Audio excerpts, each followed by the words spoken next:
Welcome everyone to one of the most important games of the Norway Chess 2026. We have Divya Deshmukh coming into the game with her mother, and she is right now at the second position with a score of 10 points, and she's trailing the leader Bibisara Assaubayeva, who is on 12 and half points.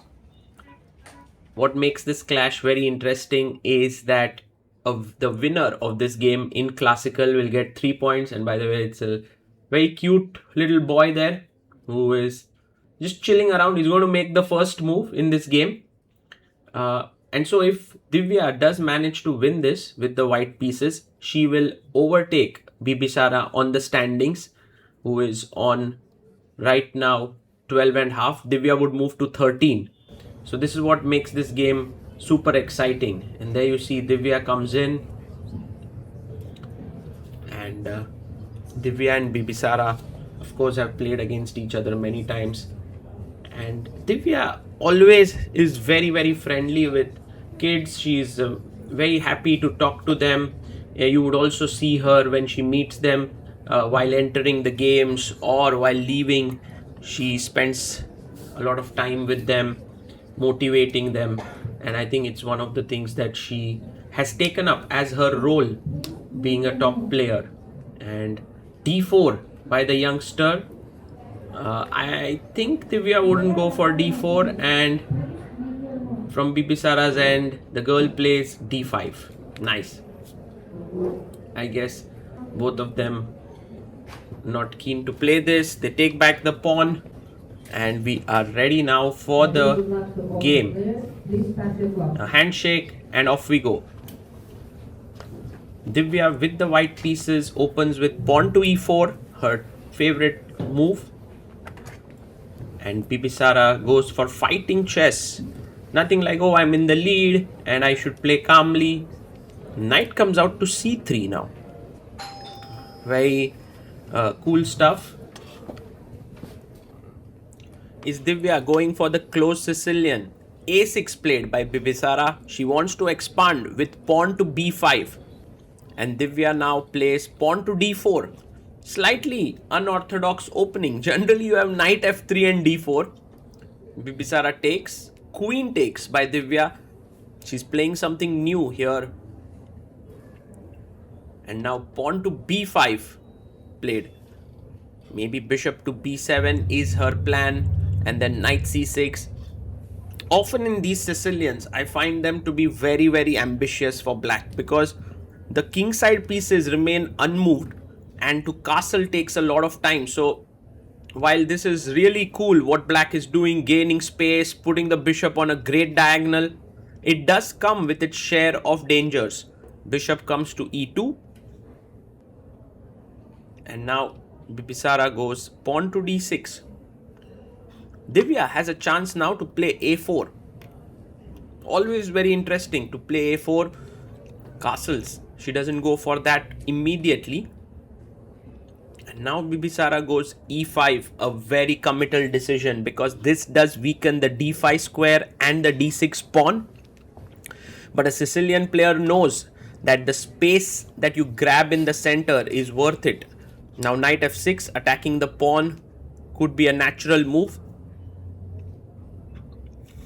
And often in such positions you don't worry about the pawn on e4. She goes bishop g5, but also worth considering is a4, b4, knight d5. Bishop g5, knight goes to d7. Bibisara now wants to play h6, a4 on the board. That's a good move. She takes it. That's surprising, because she could have played b4. I'm sure Divya would have jumped knight d5. But takes knight to d2, now defending the pawn here. h6, and you can actually keep your bishop with bishop e3, because the pawn is... but she takes it. Knight takes bishop takes f6. Knight takes f6. And now you can simply take the pawn on a4.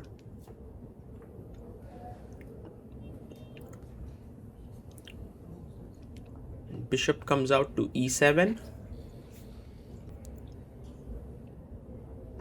Queen a1. Divya sets her eyes on the weakness in black camp And rook b8. That's a smart move. She's looking at the b2 pawn. And Divya is like, but isn't this a free pawn? I'm just taking it. She takes here. Bibisara goes bishop c6. That's such amazing understanding. Like if you go back rook a2, she goes rook a5. And by the way, if you take here, then something like knight b3 would trap the rook, because this rook is also under attack. So castles, but Bibisara doesn't go for it. Bishop b5 and bishop comes back to b7. Does black have enough compensation? Divya repeats once. I'm sure she doesn't want to repeat again. Bibisara is happy with a draw. Bishop c6, bishop b5, bishop b7. And now Divya needs to continue the game. So she goes bishop to c4.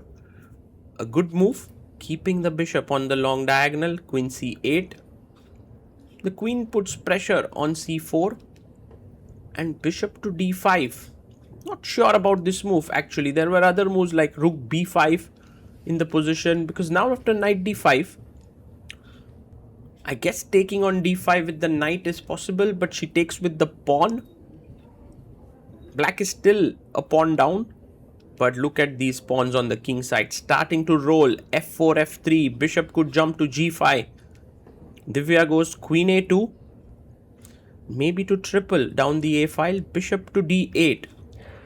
It's also a smart move because the bishop can be very powerful on the b6 g1 diagonal, and she plays it. Bibisara starting to get great compensation for her missing pawn. Knight to c4. The knight attacks the bishop and the pawn. Bishop comes up to c5. And now can we go b4? But then there's bishop d4. So knight a5 played. And Divya now can jump into c6. That's a good move. In fact, she would get an advantage and she finds it. A great move. And the point of it is that after takes, you can't take here as there's a check. And there you have it. Check to the king. So you have to go to h8 or h7. She goes king h7. And now a very powerful move. Knight d5. Finds it again. After queen takes c6, you can go b4. Queen takes on c6. We have pawn to b4. Excellent move, attacking the bishop. Bishop d4. And now rook to a6 played. The rook attacks the queen. The bishop drops back. And we have pawn to c3. And with this, Divya has a dominating position. She gave back her pawn, but got a great knight, got these two pawns, rook d1. She's now flowing here. She has to take care of her time. She has 15 minutes. Bibisara has 22. Rook b8. And I think c4 is a nice move, but you don't want the bishop to come and settle in here at some point. So queen e2. Divya is shifting her attention to the king. King h8. And now h4 played. Trying to maybe clamp down on the king side. e4. Good or bad, this move has to be played. Bibisara needs some play, but Divya getting a bit cautious. She wants to play f3, maybe queen e8. And now the queen maybe wants to pop out on this side. Knight f4. With the idea of h5 and clamping down on the g6 square. King h7. Now, taking this pawn is dangerous because of queen e5, double attack. Divya looking at the screen. If the 40 moves have been reached, queen f7. And now g3 maybe. She goes c4. And e3. Wonderful play here by Bibisara. She's creating counterplay with the bishop. Divya takes the pawn. Now rook e7 to attack here. Finds it. Wow. The game sharpens up now. Divya goes queen c2, attacking the f5 pawn. Rook e4. Played it. She's not going after the pawn now. Oh, she'll take it with the bishop. Divya rook b5, a blunder. She misses. That bishop e3 is losing for her, because now she can pick up the rook, but the knight is hanging. She takes the rook, but bishop f4. Beautiful move, threatening a mate, nothing less. queen f2, and now queen h5 is winning, queen takes c4 is winning, rook e2 is coming. So many problems here. Rook a1 trying to take care of the last rank. Rook e2 played, and now queen f3 for Divya. She can continue the fight. She plays it, queen f3, but she has only 21 seconds, 10 seconds per move increment, so she's not going to lose on time, but she may make a mistake. Queen f2, but she blunders queen h5, missing, queen e4. Beautiful chess by Bibisara, defending, threatening rook h3, mate, rook f1 with just 2 seconds, and look at Divya, she knows that the writing is on the wall. Rook h3 is almost a mate. She resigns there, and Bibisara scores a very important win. She moves to 15.5 points, and Divya, well, she was very close to winning this one and getting the lead, but turns out that it was Bibisara who clutched it at the end. It was intense time trouble, it was some amazing moves, and yeah, just to show you the final position, if king g1 here, you can't take the rook, it's pinned. There's bishop e3 check, and it's winning for white, for black. So a huge attack here. I think Divya just shouldn't have played rook to b5. She could have played something else, maybe c5 here. It was complex, but the game would have gone on. The way she played it, rook b5, bishop e3 was a killer blow, and that led to the loss.